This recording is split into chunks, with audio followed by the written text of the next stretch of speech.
Hello दोस्तों, I hope आप सभी अच्छे होंगे। दोस्तों, आज मैं एक ऐसे टॉपिक पर बात करने वाला हूं जो कि हमारी लाइफ के लिए बहुत ही ज़रूरी है।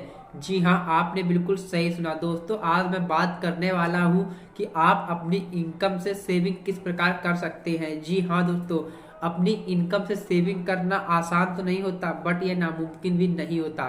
तो दोस्तों, आज मैं आपसे इसी टॉपिक के बारे में बात करने वाला हूँ। तो दोस्तों, यदि इससे पहले आप मेरे चैनल पर नए हैं तो प्लीज़ चैनल को सब्सक्राइब करें और बगल में दिए हुए बेल आइकन पर क्लिक करें, जिससे कि आपको ऐसी ही वीडियो की नोटिफिकेशन मिलती रहे।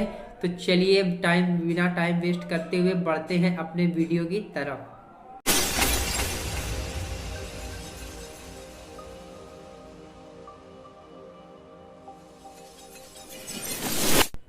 दोस्तों, बहुत से लोगों के पास बहुत सी जिम्मेदारियां होने के कारण वह अपनी इनकम का एक भी परसेंट रुपए नहीं बचा पाते हैं। बट दोस्तों, मैं आपको एक बात बताना जरूर चाहूँगा कि अपनी इनकम से पैसे सेव करना मुश्किल जरूर है, बट नामुमकिन नहीं है। दोस्तों, मैं आपको एक छोटी सी बात बताऊंगा जिससे कि आपको शायद मेरी बात जरूर समझ में आ जाए। तो दोस्तों, मैं एक बात यह बताने वाला हूँ कि एक लड़का था, वह अपने पिता से कहता है कि पिताजी मुझे एंड्रॉयड फ़ोन चाहिए। तो अब पिताजी के मन में यह शंका आई कि मैं इतने पैसे कहाँ से लाऊंगा। तो दोस्तों, पिताजी ने यह बिना कुछ सोचे ही अपने बेटे से कह दिया कि बेटे ठीक है, मैं तुम्हें यह फ़ोन दिला तो दूंगा, बट हम दोनों को उसके लिए पैसों को सेव करना ज़रूरी होगा। तो दोस्तों, उस समय उनके पिता की जो इनकम थी वह ओनली थी 10,000 रुपीज़। तो दोस्तों, वह फिर उन्होंने क्या किया कि बाप और बेटे दोनों लोगों ने मिलकर, बेटा जो क्या करता था, जो अपना फास्ट फूड खाता था या अन्य किसी चीज़ों में वह पैसा खर्चा करता था, उसने वह पैसा खर्चा करना बंद कर दिया। और पिताजी और बेटे दोनों लोगों ने मिलकर ओनली 6 मंथ में 10,000 रुपीज़ जमा कर लिए। तो दोस्तों, अगर आप लोग भी इसी प्रकार अपने ठान ले कि मुझे भी पैसे सेव करने हैं, तो दोस्तों यह काम मुश्किल जरूर होता है बट नामुमकिन नहीं होता है। तो और दोस्तों, आप मानेंगे नहीं, बाप और बेटे ने मिलकर एक बढ़िया सा स्मार्टफोन खरीद लिया। और यह इससे साबित होता है कि हम लोग पैसे आसानी से बचा।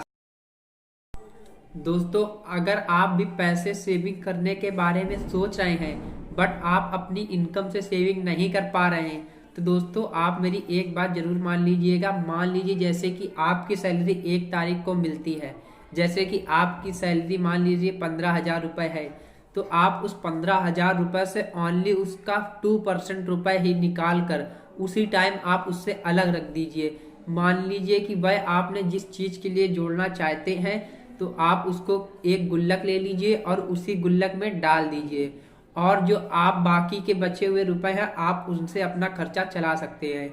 और अगर उससे भी बच जाते हैं तो आप वह रुपए भी गुल्लक में डाल सकते हैं। तो दोस्तों, इसी प्रकार से जब आप अपने पैसे ऐसे जोड़ते रहेंगे, तो आप जिस मिशन के लिए वह पैसा इकट्ठा कर रहे हैं, जैसे किसी को कोई गाड़ी लेनी है, या किसी को प्लॉट खरीदना है, या किसी को कोई मकान के बारे में किसी को बनवाना है, या कोई बेटी की शादी के लिए पैसे जोड़ रहा है, तो दोस्तों आप लोग इसी प्रकार से अपनी सैलरी से कुछ परसेंट निकाल निकाल कर एक गुल्लक में जमा करते रहिए। जब आपका वह गुल्लक भर जाता है, तो आपको उसके बाद एक काम जरूर कर लेना है। आपको वह पैसे ले जाकर अपने बैंक अकाउंट में जाकर जमा कर देने हैं, और आपको उसे कुछ साल के लिए फिक्स कर देना है, जिससे कि आप वह पैसे ना निकाल सकें।